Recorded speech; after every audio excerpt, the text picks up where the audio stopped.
Jadi terlalu bersemangat itu berbahaya juga. Terlalu istilahnya too eager ya, sangat menginginkan sesuatu itu membuat kita kurang sensitif. Saya memiliki sejumlah pengalaman dalam soal itu yang berakhir dengan tidak baik ya, tidak enak, bukan keberhasilan tapi kegagalan. Halo, jumpa lagi dengan Binatuku Sharing Session.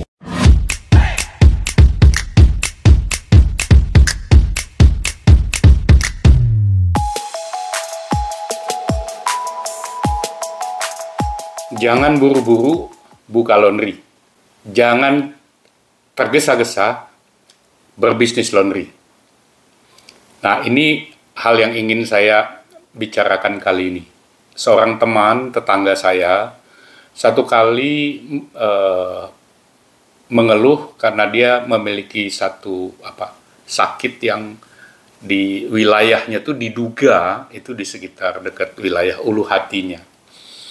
Karena itu lewat sejumlah pemeriksaan medis dan sebagainya, akhirnya di satu rumah sakit dengan dokter tertentu didiagnosa dia punya masalah usus buntu. Oke. Jadi kemudian dilakukanlah operasi usus buntu. Nah, sesudah selesai, lewat masa operasinya selesai semua, rasa sakit yang dia derita tidak hilang. Tetap ada. Jadi kemudian dia bertanya-tanya, kenapa begitu? Singkat cerita, dia melakukan pemeriksaan lagi di tempat lain, bahkan sampai ke luar negeri, dengan gambar yang sama, hasil potret-potret yang sama, kemudian diketahui bahwa sumber penyakitnya tidak ada hubungannya dengan usus buntu. Jadi dia sudah operasi, dan saya tidak bisa membayangkan apa yang terjadi ya, mungkin cilukba begitu ya, jadi sehingga ternyata tidak ada usus buntu gitu. Persoalannya bukan di situ. Dia memiliki sakit yang lain yang kemudian dilakukan treatment dengan cara yang lain sama sekali. Nah, ini salah diagnosa seperti ini itu tidak cuma berlaku di dalam dunia kesehatan. Tidak hanya berlaku dalam masalah medis gitu ya, tetapi juga berlaku pada situasi-situasi di mana orang terlalu bersemangat ingin berbisnis. Dalam kasus yang kita bicarakan adalah berbisnis laundry. Jadi saya memperhatikan psikologi orang mau berbisnis itu kadang begitu too eager, sangat menginginkannya sehingga dia kemudian mulai abai terhadap tanda-tanda peringatan yang lain gitu, yang sebetulnya harus dia perhitungkan. Bukan dalam arti membuat dia membatalkan keputusannya, tetapi membuat dia lebih siap membuat keputusan yang lebih tepat gitu ya. Jadi terlalu bersemangat itu berbahaya juga. Terlalu istilahnya too eager ya, sangat menginginkan sesuatu itu membuat kita kurang sensitif. Saya memiliki sejumlah pengalaman dalam soal itu yang berakhir dengan tidak baik ya, tidak enak, bukan keberhasilan tapi kegagalan.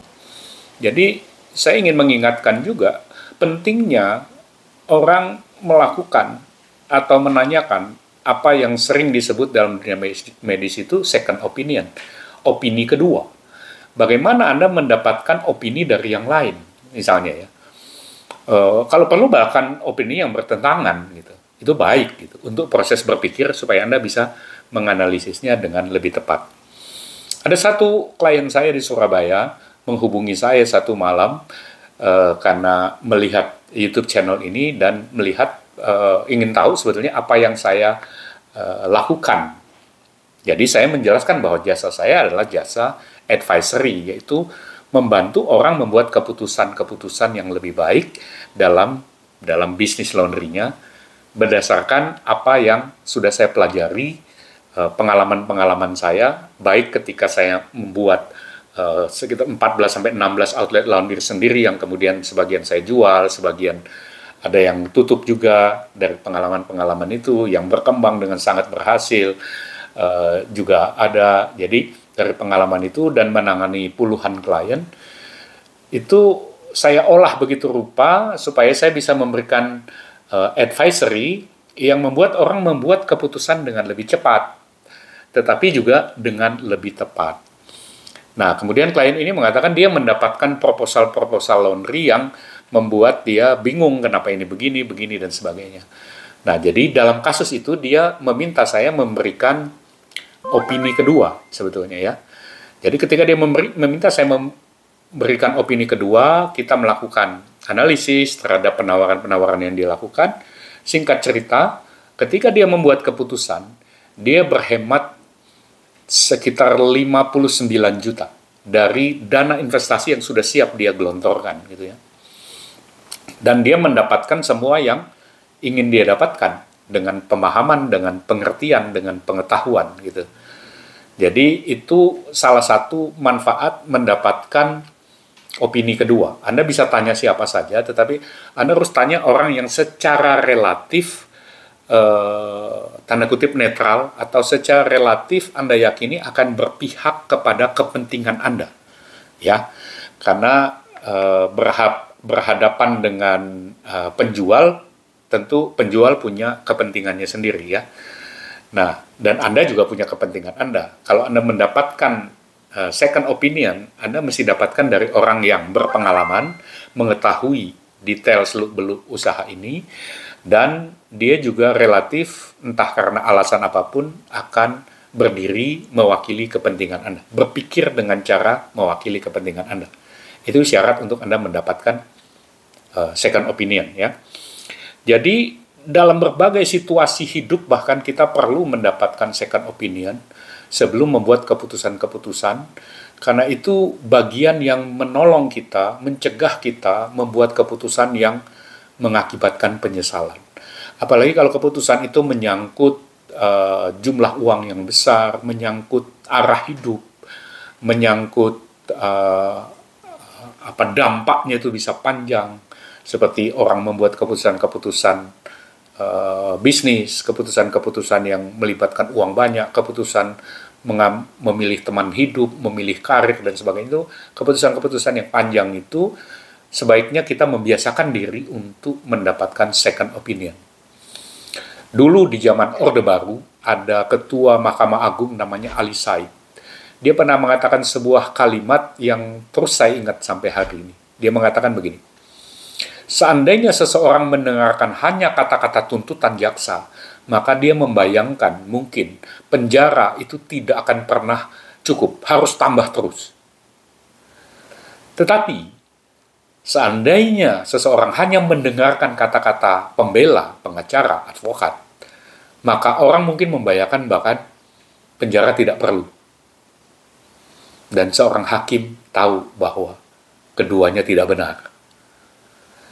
Jadi ini namanya dua opini yang bertentangan dibenturkan, sehingga kemudian seorang hakim diharapkan paling tidak dalam profesinya mengambil sebuah keputusan yang tepat, mewakili Tuhan bahkan dalam kasus itu, membuat keputusan yang adil. Nah, itulah pentingnya second opinion, mendapatkan pendapat kedua, bahkan pendapat ketiga, pendapat keempat, bahkan pendapat-pendapat yang bertentangan, menolong kita membuat keputusan lebih baik. Jadi tadi saya katakan, jangan buru-buru berbisnis laundry. Jangan cepat-cepat membuka outlet laundry. Yang saya maksud adalah, dapatkanlah cukup insight, cukup masukan, apalagi kalau Anda mempertaruhkan uang yang jumlahnya cukup besar buat Anda.